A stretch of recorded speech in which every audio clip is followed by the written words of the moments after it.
প্রিয় দর্শক, স্বাগতম আজকের আয়োজনে। দর্শক, আজ আলোচনা করব দিল্লিতে দীনেশ ত্রিবেদী ও নরেন্দ্র মোদীর 1-to-1 বৈঠকের অন্তরালে বাংলাদেশ। চাইলে সাবস্ক্রাইব করে আমাদের সাথে যুক্ত থাকতে পারেন। চলুন শুরু করি। আমাদের সাথে আজ যুক্ত আছেন রাজনীতি বিশ্লেষক শেখ ফরিদ। ফরিদ ভাইকে স্বাগত জানিয়ে শুরু করতে চাই। ফরিদ ভাই, প্রধানমন্ত্রী তারেক রহমানের সাথে বৈঠকের পর ভারতীয় হাই কমিশনার দীনেশ ত্রিবেদী ছুটে গেলেন দিল্লিতে। সেখানে ভারতীয় প্রধানমন্ত্রী নরেন্দ্র মোদীর সাথে 1-to-1 বৈঠক করলেন। নিশ্চয়ই এই বৈঠকের মূল প্রতিপাদ্য বাংলাদেশ হবে, যেহেতু দীনেশ ত্রিবেদী বাংলাদেশে নিযুক্ত ভারতের হাই কমিশনার। প্রশ্ন হলো, এই তৎপরতার পেছনে কি বাংলাদেশের সাবেক প্রধানমন্ত্রী শেখ হাসিনা, না অন্য কিছু? আপনার কি মনে হয় ফরিদ ভাই? ধন্যবাদ আপনাকে, সেই সাথে আপনার আমজনতার দর্শকদের অনেক অনেক শুভেচ্ছা। আপনি যে প্রসঙ্গটা আমাদের দর্শকদের সামনে তুলে ধরলেন, যে দীনেশ ত্রিবেদীর ভারতের রাষ্ট্রদূত, হাই কমিশনার এবং তিনি মন্ত্রীর পদমর্যাদাধারী, তিনি বাংলাদেশের প্রধানমন্ত্রীর সাথে তারেক রহমানের সাথে বৈঠকের পরে সোজা তিনি চলে গেলেন, সেই সন্ধ্যায় বাড়াতেই চলে গেলেন তিনি দিল্লিতে। বিষয়টা অবশ্যই গভীরভাবে খতিয়ে দেখার বিষয় আছে। খতিয়ে দেখার বিষয় মানে এটা অবশ্যই এটা একটা রাজনীতির যারা সরে সরে জানে তারা বুঝে ফেলতে পারে যে এখানে কোনো না কোনো গুরুত্বপূর্ণ বিষয় রয়েছে। আমরা দেখতে পেলাম গত 15 দিনে এই যে বাংলাদেশের রাষ্ট্রদূত, ভারতে মানে বাংলাদেশস্থ ভারতীয় রাষ্ট্রদূত, এমনকি ভারতে থাকা রাষ্ট্রদূত, দক্ষিণ এশিয়া বিষয়ক আমেরিকান রাষ্ট্রদূত, তাদের যে আসা যাওয়া গত 15 দিন বা 1 মাসে আমরা গভীরভাবে পর্যবেক্ষণ যদি করি, তাহলে দেখতে পারবো যে এগুলোর সেই ধারাবাহিকতার অংশ। সুতরাং আপনি একজন রাষ্ট্রদূত এই দেশের প্রধানমন্ত্রীর সাথে দেখা করার পরে সরাসরি তার নিজের দেশের প্রধানমন্ত্রীর সাথে দেখা করে, এখানে তো বহুবিধ বিষয়ে আলোচনা হবে, তাতে কোনো সন্দেহ নাই। আর সঙ্গত কারণে আমরা ধরে নিতে পারি যে এখানে প্রধান আলোচনার বিষয় ছিল জননেত্রী শেখ হাসিনার প্রত্যাবর্তন। এটা তো সহজেই বোঝা যায়। এটা অনুমান করতে তো আর গবেষক হতে হবে না, এটা অনুমান করতে তো আর ডক্টরেট ডিগ্রি লাগবে না। কারণ বাংলাদেশের প্রসঙ্গে এখন বাংলাদেশ প্রসঙ্গ আসলেই শেখ হাসিনা প্রসঙ্গ আসবে। বাংলাদেশ প্রসঙ্গ আসলে শেখ হাসিনার উপরে যে মৃত্যুদণ্ড দেওয়া হয়েছে বা যে তথাকথিত ক্যাঙ্গারু কোর্টে রায় দেওয়া হয়েছে সেই প্রসঙ্গ আসবে। বাংলাদেশ প্রসঙ্গ আসলে আওয়ামী লীগ নিষিদ্ধ সেই প্রসঙ্গ আসবে। বাংলাদেশ প্রসঙ্গ আসলে ছাত্রলীগ নিষিদ্ধ সেই প্রসঙ্গ আসবে, কোনো সন্দেহ নাই। ইভেন বাংলাদেশ প্রসঙ্গ আসলে ভারত বাংলাদেশের মধ্যে এইখানে জঙ্গিবাদ, মৌলবাদের উত্থান, এগুলো প্রসঙ্গ আসবে। বাংলাদেশ প্রসঙ্গ আসলেই এই মুহূর্তে আলোচনায় আসবে চায়নার সাথে বাংলাদেশের কি দহরম মহরম, আমেরিকার সাথে কি দহরম মহরম, ইরানের সাথে কেমন দহরম মহরম, পাকিস্তানের সাথে কেমন দহরম মহরম, সেটা প্রকাশ্য গোপনে সবগুলো চলে আসবে, কোনো সন্দেহ নেই। তো এগুলো বিশদভাবে এগুলো আলোচনা হয়েছে এবং আরো হবে। এটাই যে শেষ তা কিন্তু নয়। আপনি দেখেন যে যেটা আমরা ফটোকার্ড আপনি দেখালেন, যে তার দেশের প্রধানমন্ত্রী দেখেন 24 ঘন্টা ব্যবধানে এক দেশ থেকে গিয়ে আর তার নিজের দেশের প্রধানমন্ত্রীর সাথে আলোচনা। তার মানে তাকে ব্রিফিং করবেন, ফোনে তিনি কথা বলেন, এই ঝুঁকি নেননি, বক্তব্য স্পষ্ট। স্পর্শকাতর বিষয় রয়েছে যে তিনি ফোন করবেন না, কারণ ফোনে আড়ি পাতা হতেই পারে, বাংলাদেশ আড়ি পাততে পারে, অন্য দেশ আড়ি পাততে পারে, বা পৃথিবীর বিভিন্ন দেশ আড়ি পাততে পারে।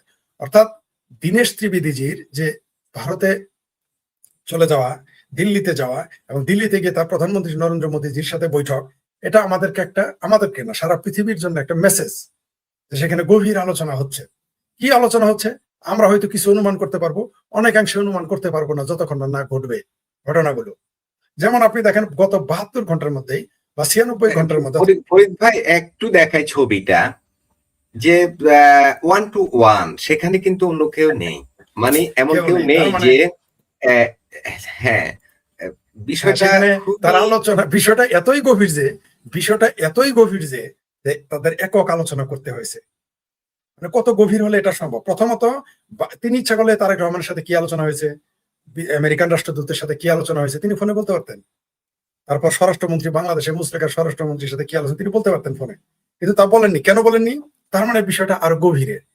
এই গভীরতা আরো গভীরে চলে গেছে যখন আমরা দেখলাম যে তার দেশেও শুধু প্রধানমন্ত্রীর সাথে তার সাক্ষাৎ। তার মানে গভীর আলোচনা হচ্ছে। আলোচনা সাধারণ আলোচনার মধ্যে এখন আর নেই। সেটা বাংলাদেশের সাথে অন্য দেশের প্রতিরক্ষা চুক্তি, যেমন বাংলাদেশ এখন ওই যে 14 দেশের যে জোট আছে, যেখানে তুরস্ক, পাকিস্তান, সৌদি আরব আরো মোট 14টা মুসলিম দেশের সাথে যে চুক্তি হয়েছে, এটা নিয়ে আলোচনা হবে। তারপরে গঙ্গার পানি চুক্তি রিনিউ করার সময় হয়ে গেছে, এই বিষয়ে আলোচনা হবে। বাংলাদেশের গণতান্ত্রিক ব্যবস্থা স্থিতিশীলতা নিয়ে আলোচনা হবে, কারণ বাংলাদেশের স্থিতিশীলতার উপরে বাংলাদেশের রাজনৈতিক অস্থিরতার উপরে অনেক কিছু নির্ভর করে ভারতের নিরাপত্তা। এটা তারা বিভিন্ন বিষয়ে আলোচনা করবে, কোনো সন্দেহ নেই। সবচেয়ে এখানে যেটা আলোচ্য বিষয় আমরা মনে করতেছি যে, আপনি যেটা অনেকেই মনে করতেছে যে তার মৃত্যুদণ্ডাদেশ, তার উপর যে ক্যাঙ্গারু কোর্ট সেটা স্থগিত করবে। কেউ কেউ মনে করতেছে যে আওয়ামী লীগের উপরে নিষেধাজ্ঞা প্রত্যাহার করবে। কেউ মনে করতেছে ছাত্রলীগের উপর নিষেধাজ্ঞা প্রত্যাহার করবে। অলরেডি আমরা একটা সিমটম পাচ্ছি, যেমন যে মুসলেকা প্রতিমন্ত্রী একটা আছে, তারেক রহমানের উপদেষ্টা, যাকে আমি পেতিপাড়া বলি। তারেক রহমানের যে পাড়াটা আছে, যাকে দিল্লি এয়ারপোর্ট থেকে তাকে নেশাউরি বা গাঁজাঘর বলে ফেরত দিয়েছিল, হেসাঘর বলে, তিনি প্রথমে কি বললেন যে 5ই আগস্ট জননেত্রী শেখ হাসিনার তার ভাষণে যারা শেয়ার করেছে, কমেন্ট করেছে, লাইক দিয়েছে, তাদেরকে নাকি আইনের আওতায় না হবে। আমরা এটা শুনলাম। তার আগে আমরা তার বক্তব্য শুনলাম শেখ হাসিনাকে পারলে ধরে এনেছে ফাঁসিতে ঝুলাই দেয়, এরকম তার বক্তব্য। কিন্তু আমরা 24 ঘন্টা পরেই শুনলাম যে যদি সীমিত আকারে শেখ হাসিনার খবর প্রকাশ করে তাতে তারা আপত্তি নেই। সুর পাল্টে গেল। ঠিক তার 48 ঘন্টা পরে, মানে টোটাল 72 ঘন্টা পরে আমরা শুনতে পেলাম এই মান্না ভাইয়ের পেতিপাড়া, তারপর তারেক রহমানের পাড়া, সে বলল যে যদি শেখ হাসিনা আসেন তাহলে তারা আইনগত সকল সুবিধা পাবেন, নিরাপত্তা পাবেন। সুরটা কেমন যেন চেঞ্জ হয়ে গেল। এই যে আপনি পরিবর্তনটা দেখতেছেন, এই পরিবর্তনটা তো একদিনে হয় নাই, এমনি হয় নাই। ওই যে আমেরিকান রাষ্ট্রদূত, যেটা তাদের আসল খুঁটি, কারণ সব পাঠা তো খুঁটির জোরে কুদে। তো বাংলাদেশের যারা এখন এই মুহূর্তে আমার ভাবির পোলা, জামাত, হেফাজত, বিএনপি, চামরানা পীর সহ যারা এই যে আওয়ামী লীগের বিরুদ্ধে নাচানাচি, কোদাকুদি, যারা নিজেদের জুলাই সন্ত্রাসী দাবি করে, তাদের ভাষাতে তারা জুলাই বিপ্লবী, মহান নেতা, তারা মুক্তিযোদ্ধাদের চেয়ে বড় বড় নেতা। আজকাল তাদের বিমানের টিকিট অর্ধেক, তারা আবার কোটাতে চাকরি নেয়, অথচ এরা সারাদিন কোটা না হেঁটা এগুলো বলে আসছে যে কোটা দেওয়া যাবে না, কোটা খুব খারাপ। কিন্তু এখন তারাই আবার কোটাতে চাকরি নিতেছে, কোটাতে বিমানের টিকিট অর্ধেক। আমি বুঝতে পারলাম না যে বেকার পোলাপান যারা থাকতো শিবিরের মেসে, চোরতো লোকাল বাসে, তারা কোথায় যাবে বিমানের চড়ে? দালমে কুচকালা হয়, অপ্রাসঙ্গিক ভাবে হলো কথাটা আনতে হয়। তো এই যে পরিবর্তন আপনি দেখতেছেন, হঠাৎ করে তাদের পরিবর্তন, বিমানের টিকিটের আলাপ উঠতেছে, এটাও তো একটা কারণ। এরা কেন বিমানের টিকিট নিয়ে চলে যাবে? তারা কি কারণে? তারা তো দেশে নাকি তারা বিপ্লব ঘটিয়ে দিয়েছে, তারা এখন দেশ গড়বে। কালকে যদি আওয়ামী লীগের পক্ষের মানুষগুলো ক্ষমতায় যায়, আওয়ামী লীগ এবং মুক্তিযুদ্ধের পক্ষের মানুষ ক্ষমতায় আসতে পারে, তাহলে তো আওয়ামী লীগের তরুণ এবং সিনিয়র যারা আছে সবাই ঝাঁপিয়ে পড়বে দেশ উন্নয়নের জন্য বা দেশের বিভিন্ন কাজ করার। তারা তো চলে যাবে, এই চিন্তা তারা করবে না। হঠাৎ করে এদের বিমানের টিকিট অর্ধেক কেন লাগলো? তার মানে এখানে ওই যে আবার রয়ের প্রধান আসলো, আপনারা দেখেছেন রয়ের প্রধান। আমরা সারা জীবন শুধু রয়ের কথাই শুনলাম, র কোনোদিন দেখি নাই। আমাদের কি সৌভাগ্য, এবার আমরা রয়ের প্রধানকেই দেখলাম, আমাদের সৌভাগ্য হয়ে গেল। সবচেয়ে আজব ব্যাপার, যারা সারাদিন রয়ের বিরোধিতা করে, ররে খুঁজে এবং রয়ের প্রধান হিসেবে বাংলাদেশ থেকে ঘুরে গেল, আমরা একটা প্রতিবাদ করতে দেখলাম না, মিছিল দেখলাম না, মানববন্ধন দেখলাম না। অথচ এটা যদি আওয়ামী লীগের আমলে ফরিদ ভাই, এই প্রসঙ্গে একটু বলি। আপনি যে বললেন ডাক্তার জাহিদুর রহমানের প্রসঙ্গ আনলেন, ডক্টর জাহিদুর রহমান বললেন এই যে ভারতের বিদেশ গোয়েন্দা সংস্থা র, তাদের বাংলাদেশ সফর এটা নিয়মিত সফরের অংশ। কিন্তু বাংলাদেশের ইতিহাসে বিগত অন্তত 20 বছরের ইতিহাসে কখনো ভারতীয় গোয়েন্দা সংস্থা র এর প্রধান বাংলাদেশে এসেছেন এমন রেকর্ড কি আছে? উনি তো বললেন এটা নিয়মিত সফরের অংশ। 25 বছর তো আপনি বললেন, 40 বছর আসছে কি? আমি তো শুনি নাই। আপনি কোনোদিন শুনেছেন যে ভারত বাংলাদেশের রয়ের প্রধান আসছে? আপনার মনে পড়ে কি? তাহলে আপনার আমার মনে পড়ে না মানে কি? 40-50 বছরও আসে নাই, মানে এ যাবৎকালেও আসে নাই, মানে আসেই নাই কোনোদিন। এখন তো তাদের মুখে দেখেন, যেখানে ভারতের প্রধানমন্ত্রী, তার মানে বিষয়ের ভিতরে কিছু একটা কিন্তু আছে, যেটাকে আমাদের দেশে লোকালি এইভাবে বলে যে একদিকে সার্জিও গোর আসলেন, আপনার আলোচনার শুরুতেই বলছিলেন যে সার্জিও গোর আসলেন, সার্জিও গোরের সাথে আনঅফিসিয়ালি দীনেশ ত্রিবেদীর একটা বৈঠক হয়ে গেল। সেই বৈঠক নিয়ে বাংলাদেশের ভিতরে কতিপয় রাজনৈতিক নেতারা আপত্তিও করেছেন, সমালোচনাও করেছেন বিরোধী দলের পক্ষ থেকে। মানে এটা আনঅফিসিয়ালি যেভাবেই হোক। ঠিক এরপরেও কিন্তু দীনেশ ত্রিবেদী ভারতেই গিয়েছিলেন ওই মিটিং এর পরে। এখন পররাষ্ট্র উপদেষ্টার সাথে পররাষ্ট্রমন্ত্রী এবং স্বরাষ্ট্রমন্ত্রীর সাথে বৈঠক করলেন, পররাষ্ট্রমন্ত্রীর সাথে করলেন, এরপরে তিনি প্রধানমন্ত্রীর সাথে বৈঠক করেই তিনি উড়াল দিলেন আবার দিল্লি। এখানকার মেসেজ, এখানকার সিগন্যাল, এখানকার পরিস্থিতি ব্যাখ্যা করার জন্য হয়। গত 24 ঘন্টা আরো দুইটা মজার তথ্য আমরা পেয়েছি। একটা হলো সুবীর ভৌমিকদা, ভারতের প্রখ্যাত সাংবাদিক, বহুভাষী ভাষাবিদ, সাংবাদিক, লেখক, বুদ্ধিজীবীও বটে। সুবীর ভৌমিক কি বললেন যে এই সালাউদ্দিন রয়ের পায়ে ধরে 7 বছর ভারতে থেকেছে, শিলংয়ে থেকেছে। তিনি সেটা প্রকাশ্যে এসে বলেছেন যে মিস্টার সালাউদ্দিন, আপনি কি রয়ের পা ধরে শিলংয়ে থাকেন নাই যে আমাকে বাংলাদেশে, তাকে যেন বাংলাদেশে পাঠানো না হয়। আমাকে তিনি বলেছিলেন যে আমাকে বাংলাদেশে পাঠালে র্যাব দিয়ে গুলি করে মেরে ফেলবে। রয়ের পা ধরে এই আজকের মুসলেকা শিলং সালাউদ্দিন সেখানে থেকেছে। এটা সুবীর ভৌমিকতে স্পষ্ট, বারবার তার ভিডিও আপনি দেখতে পারেন। এই একটা খবর। আর একটা মজার খবর হচ্ছে যে জামাতের সাথে রয়ের প্রধানের গোপন বৈঠক হয়েছে। এটাও মোটামুটি বাজারে চাওয়ার হয়ে আছে। তো দাল মে কুছ তো কালা হায়, পর্দার পিছে চলিকে পিছে, মানে চলিকা আগে পর্দার কুছ তো পিছনে অনেকে পর্দার, আমরা যখন একটা এই নাটক করি মঞ্চে, তো কজন 10-12 জন তারা অভিনয় করে, আসে যায়, কিন্তু পর্দার পিছনে 30-40 জন থাকে হ্যাঁ, ওই শোটাকে yes, প্রাণবন্ত yes, করে রাখার জন্য। করার আমার জন্য। মনে জি, হচ্ছে পর্দার সামনে আমরা নিউজ করছি, আলোচনা করছি, আরেক পক্ষ ব্রিফিং করছে কিছু একটা, জনগণকে কিছু একটা বোঝানোর জন্য, কিন্তু পর্দার অন্তরালে অনেকেই অনেকভাবে কাজ করছে। এর মধ্যে কূটনীতি আছে, দেশি বিদেশি গোয়েন্দা বিভাগ আছে, এই তো। এবং এটা কোন দিকে আসলে শেষ পর্যন্ত যাচ্ছে। এবার আরেকটা প্রসঙ্গে আসি, সেটা হলো ভারতের জাতীয় নিরাপত্তা উপদেষ্টা অজিত দোভালের সাথে টানা 2 দিন বৈঠক করলেন মার্কিন রাষ্ট্রদূত, ওই যে দক্ষিণ ও মধ্য এশিয়া বিষয়ক বিশেষ দূত সার্জিও গোর। প্রশ্ন হলো, এই যে ভারত আমেরিকা কি হাত মিলালো, কি প্রভাব পড়বে বাংলাদেশে? ফরিদ ভাই যদি একটু ব্যাখ্যা করেন, আমাদের দর্শকদের বুঝতে সুবিধা হবে অ্যাঙ্গেল গুলো। জি জি, ধন্যবাদ আপনাকে আবারও এই গুরুত্বপূর্ণ বিষয়টা নিয়ে কথা বলার সুযোগ দেওয়ার জন্য। শুনেন, 25 সালের প্রথম দিকে, 2025-এর প্রথম দিকে আমি বললাম যে এখন যত কিছুই আপনারা দেখেন না কেন, এই বাংলাদেশ আওয়ামী লীগ এবং ভারতের সাথে আমেরিকার সম্পর্ক আবারও গভীর হবে এবং আগের চাইতে গভীর হবে। এটা বলার কারণে অনেকে হাসাহাসি করত, কিন্তু এগুলো হিসাব, এগুলো একেবারেই সাধারণ হিসাব। তার কারণ কি? কারণ বাংলাদেশ আওয়ামী লীগ হচ্ছে বৃহত্তর একটি দল, অনেক বড় সংগঠন। ছাত্রলীগ একটি বড় সংগঠন, এটাকে আপনি নিষিদ্ধ করে বেশি দিন রাখতে পারবেন না। কারণ এই সংগঠনকে তো আপনি সন্ত্রাসী সংগঠন, আল কায়েদা বা হিজবুল্লাহ এদের মতো নিষিদ্ধ করতে পারবেন না, এই সুযোগ নাই, কারণ তাদের সেই রেকর্ড নাই। রাজনৈতিক দল, সেই রাজনৈতিক দলটাকে আপনি কতদিন নিষিদ্ধ করে রাখবেন? নাম্বার 1।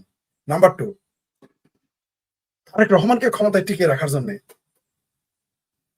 এই 140 থেকে 50 কোটি ভোক্তা দেশ, 140 থেকে 50 কোটি মানুষের দেশ, ভারতের মতো এত বড় একটা দেশের সাথে বাণিজ্য সম্পর্ক নষ্ট করবে আমেরিকা?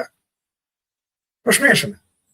কারণ যদি এইখানে ভারতের সাথে আমেরিকার সম্পর্ক খারাপ রাখে, যত খারাপ করবে, ভারত ধীরে ধীরে ধীরে ধীরে চায়নার দিকে যাবে।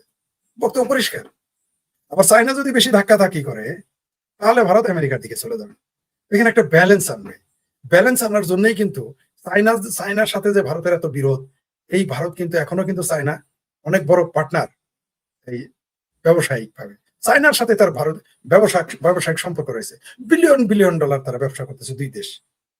আর চায়নার সাথে যদি ভারতের মানে অলিখিত হলেও শত্রু রাষ্ট্র হচ্ছে চায়না, সে চায়নার সাথে যদি ভারত সম্পর্ক রাখে, তাহলে আমেরিকার সাথে রাখবে না? আবার আমেরিকা, সে তো ব্যবসা, আমেরিকা তো পুঁজিবাদী রাষ্ট্র, ব্যবসা তার জন্য দরকার। তাহলে সে কি চাইবে যে রাশিয়ার ভারত কেন্দ্রিক, রাশিয়ার চায়না কেন্দ্রিক হয়ে থাকুক ভারত? এত বড় মার্কেট, এত বড় দেশ, সুযোগ হাতছাড়া হয়ে যাবে আমেরিকার কাছ থেকে? আমেরিকা তা চাইবে না। তো এখানে 2-2-4। তাহলে আমেরিকা কি করবে? ভারতের মার্কেটটা চাইবে। সোজা কথা। 2টা কারণে চাইবে, একটা হলো তার নিজের দেশের ব্যবসার জন্য, আরেকটা হলো ভারত যাতে চায়নার মুখী না হয়, সেই কারণ। আরেকটা কারণ হচ্ছে যে চায়না যাতে এককভাবে ব্যবসা না করতে পারে ভারতে, তার জন্য এখানে আমেরিকা অবশ্যই আসবে, সম্পর্ক স্থাপন করবে। আর আমেরিকার সাথে যখন ভারতের সম্পর্ক স্থাপন হবে, পুনঃস্থাপন হবে, তখন সঙ্গত কারণে ভারত শেখ হাসিনা প্রসঙ্গ আনবে, সোজা হিসাব। তখন আমেরিকাকে বলবে ভারত যে দিল্লির চোখে যেন আওয়ামী লীগ এবং শেখ হাসিনাকে এবং বাংলাদেশকে দেখা হয়, যেটা রাশিয়া বহু আগে বলে ফেলেছে। রাশিয়াকে যখন প্রশ্ন করা হলো যে বাংলাদেশ সম্পর্কে তাদের প্রতিক্রিয়া কি, 2019 নাকি 20 সালে এই ধরনের কথা হয়েছিল, তখন রাশিয়া কি বলেছিল? যে আমরা ভারতের চোখে, দিল্লির চোখে বাংলাদেশকে দেখি। কত পরিষ্কার। তো এখনো তো আমেরিকার দশা তাই হবে, তাকে দিল্লির চোখে বাংলাদেশকে দেখতে হবে। আমেরিকার যা করার, যে সর্বনাশ বাংলাদেশে করার, তা করে ফেলেছে। চুক্তি তারা করে ফেলেছে, আপনি তো এই চুক্তি বাতিল করতে পারবেন না। আর এই চুক্তি যদি আওয়ামী লীগ সরকার ধরেন ক্ষমতায় আনলো, আওয়ামী লীগকে বসাইলো, আওয়ামী লীগ এই চুক্তি বাতিল করলো না, কি করতে পারবে এরা? কারণ চুক্তি তো সাইন তো জামাত করে এসেছে, সাইন তো আমার ভাবির পোলারা করে এসেছে, সাইন তো এনজিও গ্রাম সরকার, আদম ব্যাপার সরকার করে এসেছে, সাইন তো জামাত বিএনপি সবাই করেছে। আপনি তো তখন আওয়ামী লীগকে দুষতে পারবেন না। যা করে তা তো আমেরিকা করে ফেলেছে। তাদের এইখানে শেখ হাসিনার রিজিম উল্টানোর কথা ছিল, তারা উল্টিয়েছে। এখন আবার যদি বসিয়ে দেয় শেখ হাসিনার সরকার বা আওয়ামী লীগের সরকার পুনর্স্থাপন হলে এই চুক্তি তো বাতিল করবে না, মনে করেন করবে না, ধরে নিলাম যদি করার সম্ভাবনা আছে, কিন্তু ধরে নিলাম ক্ষমতার সাথে তারা করবে না, কেউ কিছু করতে পারবে না। তো আমেরিকার সঙ্গত কারণে এখন ভারতের সাথে তারা একটা বোঝাপড়ার মধ্যে থাকবে, গিভ অ্যান্ড টেকের মধ্যে থাকবে। তো এটা পরিষ্কার, গিভ অ্যান্ড টেকের মধ্যে গেলে নিঃসন্দেহে আওয়ামী লীগের ব্যাপারে অবশ্যই ভারত কথা বলবে। বাংলাদেশ এক পৃথিবীতে একমাত্র রাশিয়া আর ভারত, এরা কখনো বন্ধুর সাথে বেইমানি করে নাই। আপনি দেখেন রাশিয়ার যারা বন্ধু সবসময় তার পাশে থেকেছে, ভারতও যাকে বন্ধু মনে করে সবসময় তার পাশে থেকেছে। এই যে রাশিয়ার ব্যাপারে ভারতকে এত প্রেশার দিল আমেরিকা, কত রকম প্রেশার দিল, শেষ মুহূর্তে তেলচোরা পার্টি লাগাই দিল, যখন কোনো আন্দোলন কোলাইলো না, যখন অখিলেশ যাদব, তৃণমূল, তারপর কংগ্রেস এদের দিয়ে কিছুই করতে পারলো না, পাঞ্জাবের কৃষকদের দিয়ে আন্দোলন করে কাজ করাইতে পারলো না, মুসলমানদের দিয়ে কিছু করাইতে পারলো না, তারপরে তেলচোরা পার্টি নামাই দিল কয়েকদিন আগে, তাও কাজ হইলো না, বুমেরাং হয়ে গেল। এখন কি করবে? তাদের আলোচনার মাঝখানে আসতেই হবে। তখন সঙ্গত কারণেই বাংলাদেশ নিয়ে কথা উঠবে। আর ভারত যেহেতু পরীক্ষিত বন্ধু, বাংলাদেশেরও পরীক্ষিত বন্ধু, আওয়ামী লীগেরও পরীক্ষিত বন্ধু, তো সঙ্গত কারণেই বোঝাই যাচ্ছে তার সাথে কাজ করবে। যেমন রাশিয়া ভারতের পক্ষে কাজ করেছে, ভারত ও রাশিয়ার পক্ষে এত চাপ দেওয়ার পরেও রাশিয়ার বিরুদ্ধে টু শব্দটি একটা বাক্য তারা কোনোদিন ব্যবহার করে না আজ পর্যন্ত। অনেক ঝুঁকি নিয়েছে, কিন্তু শেখ হাসিনার ব্যাপারে, শেখ হাসিনাকে আশ্রয় দেওয়ার কারণে, তাকে অতিথি হিসেবে রাখার কারণে বাংলাদেশ থেকে যেই ধরনের বাজে কথা ভারতের সম্পর্কে, ভারত সম্পর্কে বলা হয়েছে, তারপরে ভারত চুপ, কারণ তারা বন্ধুকে রক্ষার্থে যা করতে হয় তারা তা করবে এবং করতেছে, যেমন রাশিয়া করে। তো এখন ভারত বাংলাদেশ প্রসঙ্গে আমেরিকাকে একটা সমঝোতার মধ্যে আসবে, সেটা অনেক কিছুই করতে পারে। সেটা হতে পারে আওয়ামী লীগের উপর নিষিদ্ধতা তুলে নেওয়া, শেখ হাসিনাকে গতানুগতিক রাজনীতি করতে দেওয়া, অথবা সরাসরি আন্দোলন, আবার নতুন কোন আন্দোলন, নতুন কোন জেনজি আন্দোলন ঘটে যেতে পারে, অথবা বাংলাদেশে এই মুহূর্তে একটা স্যাবোটাজ ঘটিয়ে সামরিক সরকার এনে আবার একটা মধ্যবর্তী নির্বাচন আসতে পারে, বহুবিধ কিছু করতে পারে, আমরা এখনো জানি না। ওই যে বললেন যে সার্জিও গোর আসার পরেই তারপরে দেখলাম রয়ের প্রধান আসলো, রয়ের প্রধান আসা এটা কিন্তু চারটিখানি ব্যাপার না। এবং তারপরেই দেখলাম যে এই যে জঙ্গি ঠঙ্গি ধরা শুরু করে দিয়েছে, শুনলাম আলোচনা শুরু করেছে বাংলাদেশে জঙ্গিবাদ আছে। ফরিদ ভাই, একটু আরেকটা ইনফরমেশন দেই, আপনার কাছে অবশ্যই ব্যাপারে ইনফরমেশন আছে, আমি যা স্মরণ করিয়ে দিচ্ছি সেটা হলো মার্কিন মার্কিন দূত সার্জিও গোর এবং অজিত দোভালের মধ্যে যে বিষয়গুলো নিয়ে কথা, তার মধ্যে একটা অন্যতম বিষয় ছিল দক্ষিণ এশিয়ার নিরাপত্তা ইস্যু। দক্ষিণ এশিয়ার নিরাপত্তা ইস্যুতে আমেরিকা এবং ভারত এক এক পরস্পর হাত মিলিয়েছে, অনেকটা তারা একমত হয়ে গেছে যে এই অঞ্চলের নিরাপত্তা ইস্যুটা তারা দেখবে মানে ভারত দেখবে। যদি ভারত এইভাবে দক্ষিণ এশিয়া নিরাপত্তার ইস্যুটা ভারতই দেখে, তাহলে তো সেই যেই লাউ সেই কদম, সেই ভারতের চোখেই তো এই বাংলাদেশকে দেখবে মার্কিন যুক্তরাষ্ট্র। আসলে কি বিষয়টা কি এদিকে যাচ্ছে ফরিদ ভাই? নিঃসন্দেহে, নিঃসন্দেহে আমেরিকা এই মুহূর্তে তার রিজিম পাল্টানোর জন্য বাংলাদেশের মৌলবাদী শক্তিকে ব্যবহার করেছে। বাংলাদেশের বামপন্থী, মৌলবাদী, দক্ষিণপন্থী, আধা ডানপন্থী এবং বাংলাদেশ সেনাবাহিনীকে ব্যবহার করে রিজিমটা পাল্টে দিয়েছে। কারণ যেহেতু বাংলাদেশ আওয়ামী লীগের সরকার, আওয়ামী লীগ সরকার কথা শুনে নাই, তার সাথে বুঝাই দিল যে আমার কত শক্তি দেখো, তার কাজ তো শেষ। এখন আমেরিকা তো ভালোভাবে বুঝতে পেরেছে যে তারেক রহমানকে, জামাতকে ক্ষমতায় বসালে এই উপমহাদেশে মৌলবাদ বেড়ে যাবে, এবং অলরেডি বেড়ে গেছে। তার সিমটম আমরা দেখতে পাচ্ছেন যে আমাদের সেনাপ্রধান দাঁড়িয়ে রাখলো, তারপরে ওইখানে চার ব্যাটালিয়নের নাম রাখলো, স্যার খলিফার নামে। এমনকি এখন নারী কোম্পানি, 4 ব্যাটালিয়নে 4 কোম্পানি, এখন নারী কোম্পানি আর্মিতে আসবে, সেখানে আবার কি মাদ্রাসা প্রতিষ্ঠা করলো সেনাপ্রধান, ওইদিকে যাচ্ছে। এবং এটা করতে করতে কোন দিকে চলে গেল, 1 মাস না যেতে ইসলামী ইনস্টিটিউট খুলে ফেললো সেনাবাহিনী। আমরা এর আগে সেনাবাহিনীকে দেখলাম ব্যাংকের ব্যবসা করতে, সুদের ব্যবসা করতে, এখন ইনস্টিটিউট করতেছে, ইসলামিক ইনস্টিটিউট, জামাতের মতো। সিমটমটা দেখেন, ঠিক জামাতের মতো বদামি শুরু করেছে বাংলাদেশের সেনাবাহিনী। এবং এরা দেখবেন কয়েকদিন পরে আস্তে আস্তে আবার ফতোয়া দেওয়া শুরু করেছে সেনাপ্রধান যে বেদাত কই আছে আর নাস, বেদাত খুঁজতেছে। বাংলাদেশ সেনাবাহিনীর কাজ কি আর খুঁজতে আসছে বেদাত, মানে এই দেশে লামা জাহাবি ওই যে কিছু আহলে খবিশ কম পড়ে গেছে, তো এখন সেনাপ্রধানকেও আহলে খবিশ হইতে হবে, হয়ে তাকে বেদাত খুঁজতে হবে। সে এখন বেদাত খুঁজতে নেমে গেছে, কাম না থাকলে কই বাজে। এদেশে সেনাবাহিনীতে কোনো কাম নাই, কু করা ছাড়া। আর হইলো আপনার এখন তো কু করা যাচ্ছে না, ডাইরেক্ট ইনডাইরেক্ট করে। তো এখন কি করবে? কোনো কাম তো নাই, যুদ্ধ তো পৃথিবীতে কোনো দেশের সাথে করে নাই, করবেও না। তো কি করবে তারা? তারা এখন বেদাত খুঁজতেছে, তারা এখন ইসলামিক ইনস্টিটিউট খুলতেছে। তো এটার সিমটমটা কি? তুরস্কের দিকে ঝুঁকে গেছে, কারণ তুরস্ককে কিন্তু আমেরিকা বিশ্বাস করে না, পাকিস্তানকেও কিন্তু বিশ্বাস করে না, কারণ তাদের কাছে এদেরকে তারা ব্যবহার করে, কিন্তু ভেতরে ভেতরে না তুরস্ককে বিশ্বাস করে না পাকিস্তানকে আমেরিকা বিশ্বাস করে। প্রশ্নই আসে না, যতটুকু ব্যবহার করা যায় ব্যবহার করে নিচ্ছে, এছাড়া কিছু বিশ্বাস একটু মোটো করে না। তো এই বাংলাদেশে যে ফরিদ মৌলবাদ ভাই, এখন একটা কনফিউশন আছে এই আলোচনার ভিতরেই, এই আপনার এই আলোচনার ভিতর থেকে একটা কনফিউশন আছে আমার। সেটা হলো আমাদের এই যে সরকার, আমাদের সরকার প্রধান, আমাদের মাননীয় প্রধানমন্ত্রী, তিনি মালয়েশিয়া হয়ে চায়না সফর করলেন। এই বিষয়টাই কি ঝামেলার মূল গোড়া, নাকি এর পিছনে অন্য কিছু আছে? মনে করে দেওয়ার জন্য ধন্যবাদ। শোনেন, বাংলাদেশের রেকর্ড আছে, যখনই কেউ চাইনাতে যায় তখনই তার সরকারের অবস্থা কেরাসিন হয়ে যায়। এটা আমরা সব সরকারের আমলেই দেখেছি। আপনি খেয়াল করেন, এ পর্যন্ত যত সরকার চাইনাতে গেছে সেই সরকার বিপদে পড়েছে। আমেরিকা যত কিছুই করুক, চাইনা প্রীতি পছন্দ করবে না, এটা পরিষ্কার। সেই জন্য তো এখন দেখবেন এটা কভার করতে চাইতেছে। এতদিন তো বললো যে জামাই খাও খাও, না শাশুড়ি খামো না, জামাই রাগ করছে। এখন শুনতেছি এখন নাকি দিল্লিতে যাবেন জাতীয় ভাইয়া, মানে প্রধানমন্ত্রী, আপনার মাননীয় প্রধানমন্ত্রী নাকি এইবার যাবে। যাই হোক, শুভবুদ্ধির উদয় হোক, যেতে থাকুক, যেতে হবেই। যাবে সারা ঘাড়ে ধরে যায়, পরে এইবারও যদি নাও যায় পরে বলবে যে আমার নেও না কেন। এই ওই যে জামাই বলে যে খামো না, পরে দেখবেন যে খাবার সারা বাস যে অজিত বলে টাকা না, 2 দিনের বৈঠকে মার্কিন রাষ্ট্রদূত। তো এটাকে আপনি কোন দৃষ্টিতে দেখবেন? অবশ্যই আপনাকে বাংলাদেশ, নিশ্চয়ই এখানে প্রধান আলোচনার বিষয় রয়েছে বাংলাদেশ এবং দক্ষিণ এশিয়ার নিরাপত্তা। দিন শেষে আমি বলেছি না আপনাকে যে আওয়ামী লীগ এবং ভারতের সাথে আবার আমেরিকার সম্পর্ক ভালো হবে, মজবুত হবে, আগের চাইতে আরো মজবুত হবে। তখন দেখবেন এই যে ভাবির পোলা রাজামাত হেফাজত চামড়া নাইপির কি মিছিল না করা শুরু করে, দেখতে পারবেন কয়দিন পরে। এই আমেরিকারে কয়দিন পরে দেখবেন গালিগালাজ শুরু করে দিবে কিছুদিনের মধ্যেই। যখন দেখবেন এই ভাবির পোলাদের খুঁটি থাকবে না। আর আমেরিকা আজ পর্যন্ত যারা বন্ধু বানাইছে তাদের পরিণতি কি হয়েছে, ইতিহাস কি বলে? আমেরিকার একটা বন্ধু রাষ্ট্র দেখান তৃতীয় বিশ্বের যাদের পরিণতি ভালো হয়েছে। কিসিঞ্জার কি বলেছিলেন যে যারা আমেরিকার সাথে শত্রুতা করে তারা তো বিপদে পড়বেই, কনফার্ম। আর যারা বন্ধুত্ব করে তারা আরো বেশি কনফার্ম যারা বিপদে পড়বে। ইতিহাস তাই বলে। আপনি যদি 50-60 বছরের ইতিহাস দেখেন, এই সোভিয়েত ইউনিয়নের সাথে কি রাশিয়ার বন্ধুত্ব ছিল না? ছিল। ইরানের সাথে কি আমেরিকার বন্ধুত্ব ছিল না? ছিল। এই খোমেনি আসার আগে ইরানের সাথে সবচেয়ে ভালো সম্পর্ক ছিল। হয়তো এই তথাকথিত ইসলামী বিপ্লব না হলে এতদিন এই ইরান পারমাণবিক শক্তি রাষ্ট্র হয়ে যাইতো এবং সেই পারমাণবিক বোমার সকল আয়োজন সম্পন্ন করে দিত আমেরিকা, হয়ে যেত। আপনি দেখেন, আফগানিস্তান কি আমেরিকার বন্ধু ছিল না? পাকিস্তান কি আমেরিকার বন্ধু না? সাদ্দাম কি আমেরিকার বন্ধু ছিল না? একটা মাত্র ব্যক্তি ছিল লিবিয়ার গাদ্দাফি ছাড়া, সবই তো আমেরিকার বন্ধু ছিল। দেখেন তো কার পরিণতি ভালো আছে? একটা রাষ্ট্র দেখেন আমাকে, কারো পরিণতি ভালো হয়নি।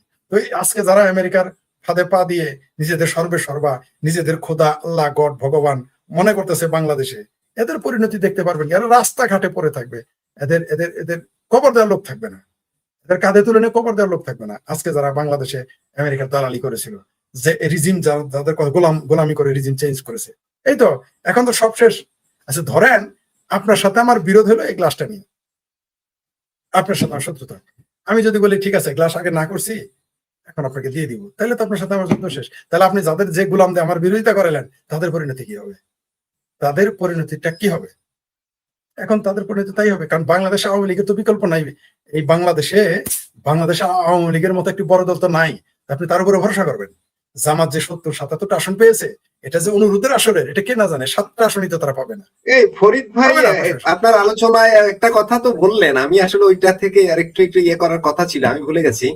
সেটা হলো আমাদের তথ্য উপদেষ্টা, প্রাইম মিনিস্টারের তথ্য উপদেষ্টা ডাক্তার জাহিদুর রহমান, তিনি যে কথাটা বললেন যে শেখ হাসিনা দেশে আসলে তাকে আইনি সহায়তা দেওয়া হবে, তার সর্বোচ্চ নিরাপত্তা দেওয়া হবে, এই কথাগুলো তিনি সাংবাদিক সম্মেলনে বলেছেন।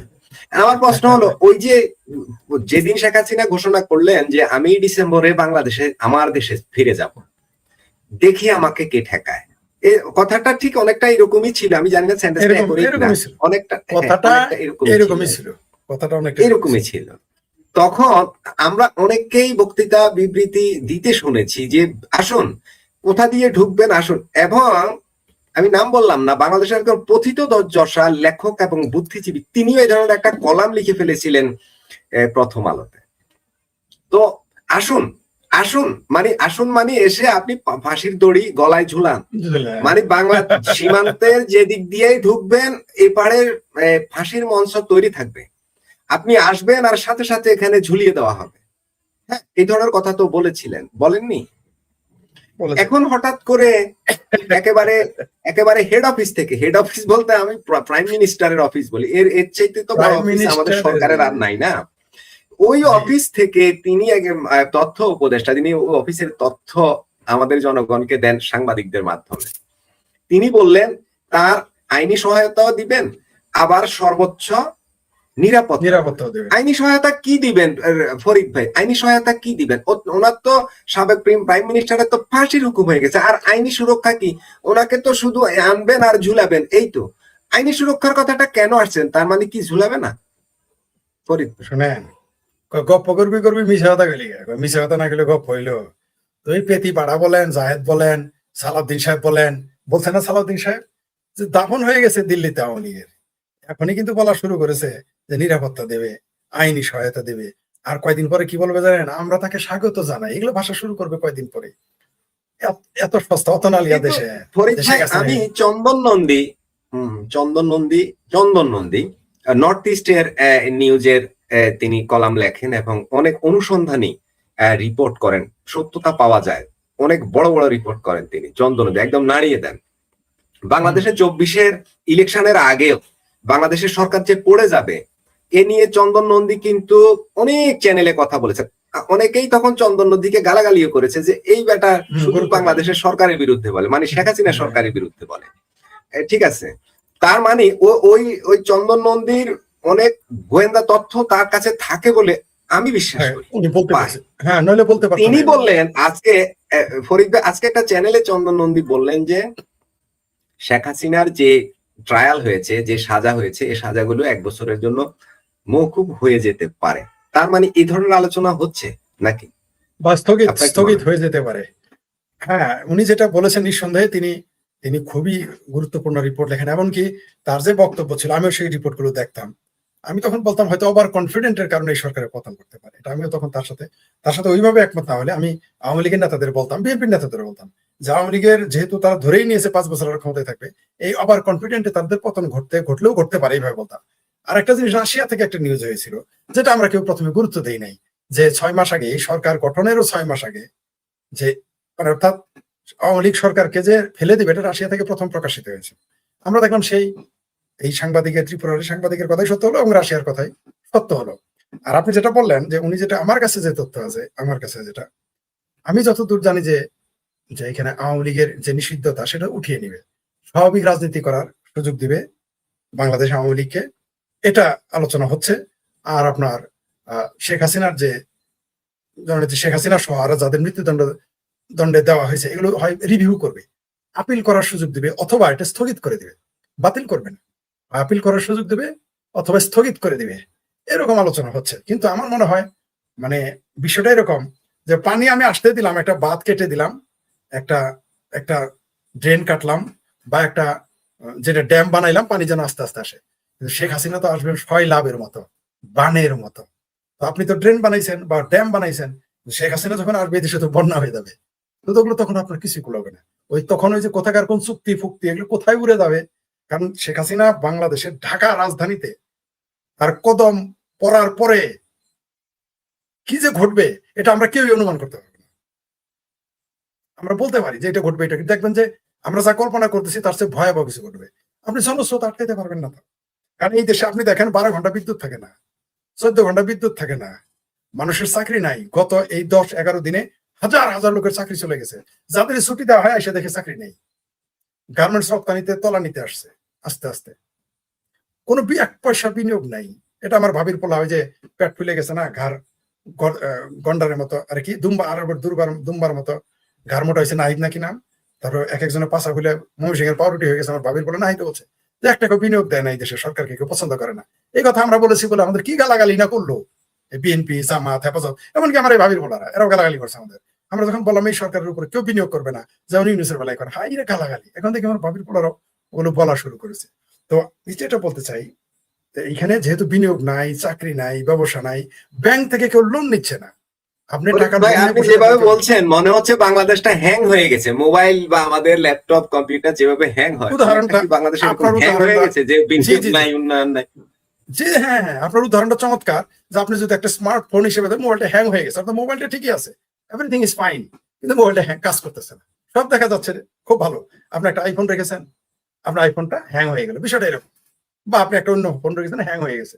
আসলে আপনার উদাহরণটা চমৎকার হয়েছে, কিন্তু এটা আমরা যদি পলিটিক্যাল ভাষায় বলি, রাষ্ট্রবিজ্ঞান হয়তো কলাপস হয়ে গেছে, স্থবির হয়ে গেছে, একবারে থেমে গেছে। আপনি দেখেন, এটা কি আপনিই বলেন। ফরিদ ভাই, এটা কি আমাদের কূটনৈতিক দুর্বলতার কারণে, নাকি এমনিতেই, বা কারা কলকাঠি নাড়ছে যেন এখানে তোমরা বিনিয়োগ করো না, এখানে এই সমস্যা সেই সমস্যা, বা এরকম কিছু যে ভিতরে পিছনে অনেকেই কলকাঠি নাড়ছে, এসব কারণেই বিনিয়োগটা আসছে না আমাদের এখানে, উন্নয়ন হচ্ছে না? আমি তা মনে করি না।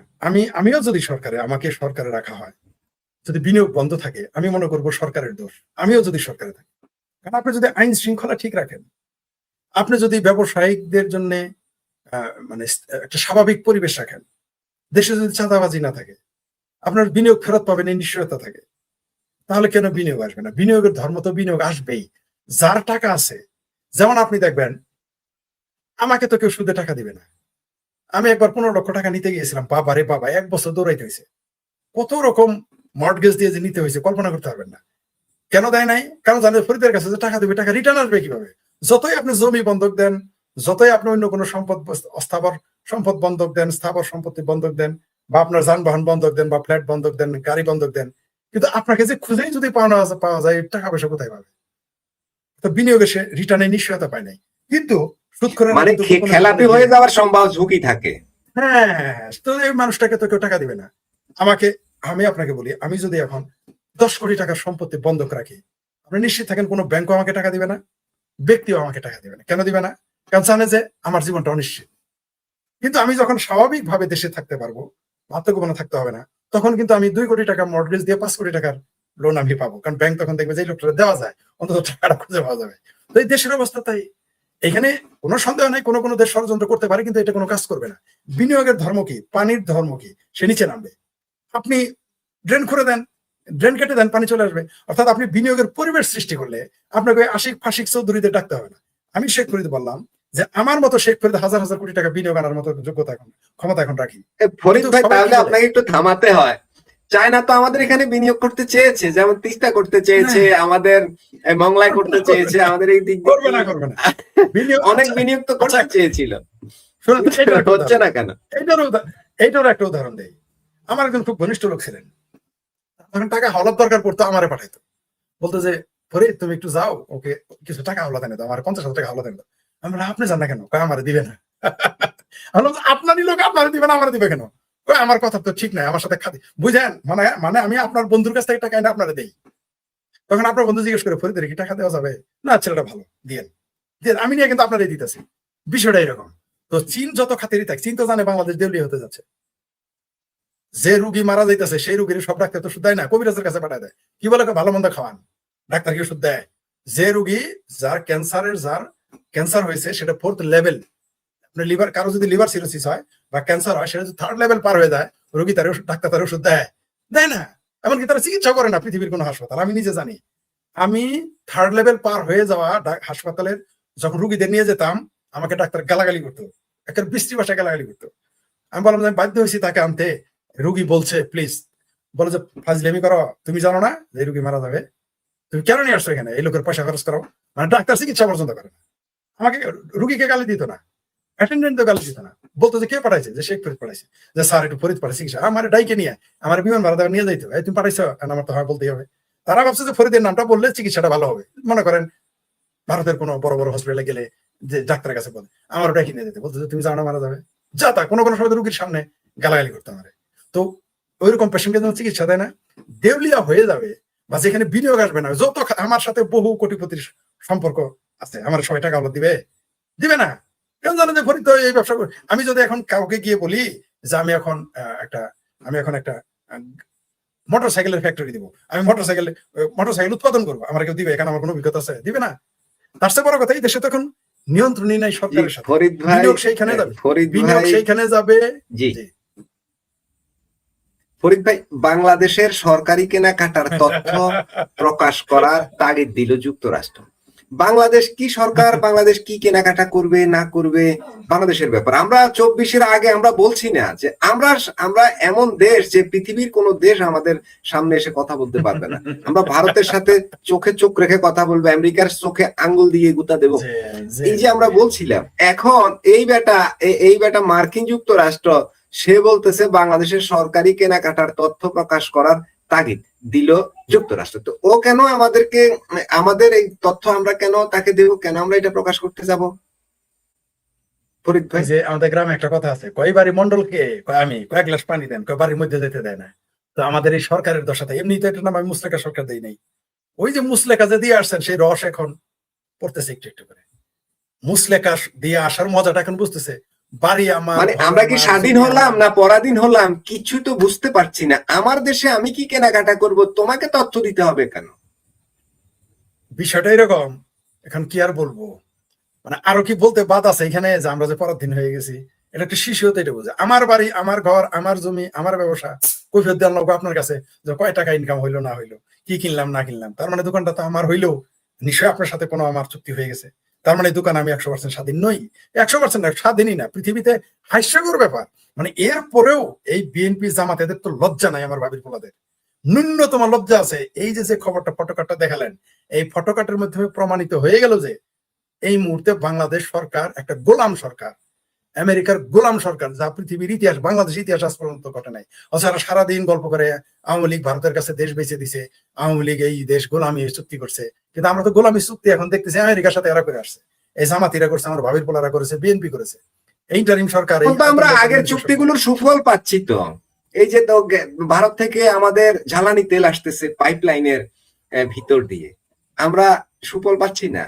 আদানি থেকে বিদ্যুৎ আসতেছে, এই যে আমাদের খারাপ সময় যাইতেছে, লোডশেডিং এ অতিষ্ঠ শত শত কারখানা বন্ধ হয়ে যাচ্ছে, প্রচুর মানুষের চাকরি চলে যাচ্ছে। কারণ কারখানা বন্ধ হয়ে গেলে তো মানুষের চাকরি থাকে না। তো তাহলে অনেকগুলো যে চুক্তি যেগুলো আমরা সুফল পেয়েছি। জি ফরিদে আরেকটা প্রসঙ্গে একটু যাই, যেটা গতকাল রাত্রে একটা রুদ্ধশ্বাস ঘটনা ঘটেছে সাভারে। সাভারে একটা গতকাল রাতের ঘটনার পরেও আজকে দিনে আরেক ঘটনা ঘটেছে। সাভারে তো প্রচুর বোমা উদ্ধার হয়েছে গতকালকে, এরপরে আজকেও সেখানে অন্য জায়গায় আবারও প্রেসার কুকার বোমা পাওয়া গেছে, সেটা নিষ্ক্রিয় করেছে। পুরো এলাকা কেঁপে উঠেছে, মানে মানুষের ভিতরে একটা আতঙ্ক ছড়িয়ে পড়েছে। এই সাভারের ঘটনা। বরিশালে আদালতের সামনে বোমা বিস্ফোরণের ঘটনা ঘটেছে, এই আজকের ঘটনা বলি। এইভাবে যে পরিস্থিতি দেশের ভিতরে শুরু হয়ে গেছে, এই হঠাৎ করে এই মানে দেশটা কোন দিকে যাচ্ছে, আপনি যদি সংক্ষেপে একটু আলোচনা করেন যে আসলে পরিত্রাণ কিভাবে। কেন এই সরকার না বলে যেগুলো সব নাটক, আগে এটা যদি আওয়ামী লীগের আমল হইতো তাইলে বলতো এটা নাটক করতেছে সরকার। এখন কারা নাটক করে? বাংলাদেশে নাকি জঙ্গি নাই, জঙ্গিবাদ নাই, সন্ত্রাসীরা নাই, এগুলো কি? যে প্রেসার কুকারের মধ্যে বোমা রাখে কারা? আমাদের তো মনে আছে যে বাংলাদেশের 64 জেলার 63টার মধ্যেই ফটকা ফুটেছিল, বোমা ফুটেছিল, আমাদের মনে আছে তো। কারা এগুলো করে আমরা চিনি, সেই শ্রেণীটাই, তারাই তো এগুলো ঘটাচ্ছে। আমরা যখন বলি বাংলাদেশের জঙ্গিবাদ আছে, মৌলবাদ আছে, আপনি তো ওইখানে দেখলেন মাদ্রাসার ভিতরে বন্ধুকে ট্রেনিং দিতেছে, বন্ধু কিভাবে চালাবে সে ট্রেনিং দিচ্ছে। মাদ্রাসার ভিতরে নারীদের নিয়ে ট্রেনিং দেয়, প্রশিক্ষণ। মসজিদের মধ্যে আপনি দেখেন না, কয়েক কিছুদিন আগে চুয়াডাঙ্গা নাকি কুষ্টিয়ায় বিএনপির গিয়ে তাদের ধরলো, মসজিদের ভিতরে নারীদের অস্ত্র চালনা শেখাচ্ছিল, প্রশিক্ষণ দিচ্ছিল জামাতিরা। তারপরে মাদ্রাসার ভিতরে কয়েকদিন পর পর শুনে না যে মাদ্রাসা উড়ে যাইতেছে। এটা তো আওয়ামী লীগের আমলে ঘটে না, এদের আমলে, ইউনূসের আমলে ঘটেছে, জাতীয় ভাইয়ার সরকারের আমলে ঘটেছে। এই দেশে নাকি সবকিছুই নাটক, আওয়ামী লীগ নাকি এর আগে যত জঙ্গি ধরত নাকি সব নাটক। এটা কি? আমরা বারবার সতর্ক করেছি এই দেশে এটা ঘটাবে তারা। কারণ এই মুহূর্তে যারা জঙ্গিবাদী, মৌলবাদী, এই যে বাংলাদেশে যে পাকিস্তানের যত জঙ্গিবাদী সংগঠনের অস্তিত্ব এই মুহূর্তে রয়েছে, তুরস্কের, মিশরের, আফগানিস্তানের, পাকিস্তানের যারা এখন সক্রিয়, এই মানুষগুলো যদি এই সরকারের পতন ঘটে, তারা এতিম হয়ে যাবে বা তারা চাপে পড়বে। সেই জন্য তারা যে কোনো মূল্যে একটা কিছু দুর্ঘটনা ঘটিয়ে তারা টিকে থাকার চেষ্টা করবে। এগুলো তারই একটা সিমটম। আর বাংলাদেশ এই যে আজকে প্রেসার কুকার বোমা দেখাইতেছে, এটা এরপরে কি আসে সেটা দেখেন। তবে ঘটনা ঘটতেছে এই যে দক্ষিণ এশিয়া, যে এই যে এখন আমেরিকা কেন আমেরিকা এদের পেছন থেকে সরে যাচ্ছে? কারণ জানে যে এদের আস্কারা দেওয়ার কারণে পুরো দক্ষিণ এশিয়া অশান্ত হয়ে যাবে, বাংলাদেশে জঙ্গিবাদ বেড়ে যাবে। এমনিতে বাংলাদেশে জঙ্গিতে গিজ করে, শুধু এরা প্রকাশ হওয়াবাদ আছে। বাংলাদেশের মানুষের মাইন্ড সেট আপ দেখেন, তাদের কথা আলাপ আলোচনা। যে একজন দর্শক লিখেছেন কারেন্ট নাই, গ্যাস নাই, থাকবেও না, কারণ বিএনপি ক্ষমতায় থাকবে, জামাত ক্ষমতায় থাকবে। কেন বললাম জামাত ক্ষমতায়? কারণ এই বিরোধী দল একটা নাটক। পৃথিবীতে সব দেশেই সরকারি দল বিরোধী দল থাকে, বাংলাদেশে একমাত্র বিচিত্র দেশ যেখানে সরকারি দল এবং সরকারি বিরোধী দল আছে। তো জামাত বিএনপি ক্ষমতায় থাকবে, কারেন্ট সমস্যা হবে না, গ্যাসের সমস্যা হবে না, সারের সমস্যা হবে না, বোমাবাজি হবে না। এটা কি হয়? এই জামাত বিএনপির সরকার মানেই তো সার থাকবে না, সার সমস্যা, বিদ্যুৎ সমস্যা, গ্যাস সমস্যা হবে, এমনকি জঙ্গিবাদী সমস্যা হবে। এটাই স্বাভাবিক, সেটা ঘটতেছে। জি,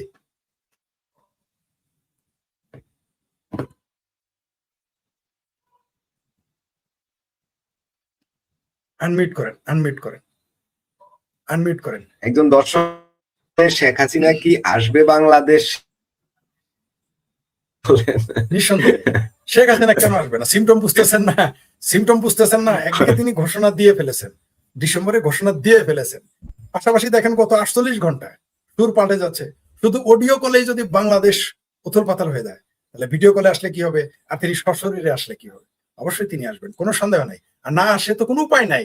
হ্যাঁ, বঙ্গবন্ধু কন্যা শেখ হাসিনা যে আসবেন, এই ক্ষেত্র এই বিএনপি তৈরি করেছে, এই ক্ষেত্র জামাত তৈরি করেছে, এই ক্ষেত্রে আমার ভাবির পোলারা তৈরি করছে, এই ক্ষেত্রে জুলাই সন্ত্রাসীরা তৈরি করছে। এই যে অনেক দর্শক এখানে লিখতেছেন যে দেশে তেল নাই, গ্যাস নাই, বিদ্যুৎ নাই, আকাশচুম্বী জিনিসপত্রের দাম আকাশচুম্বী, চাকরি নাই, ব্যবসা বন্ধ।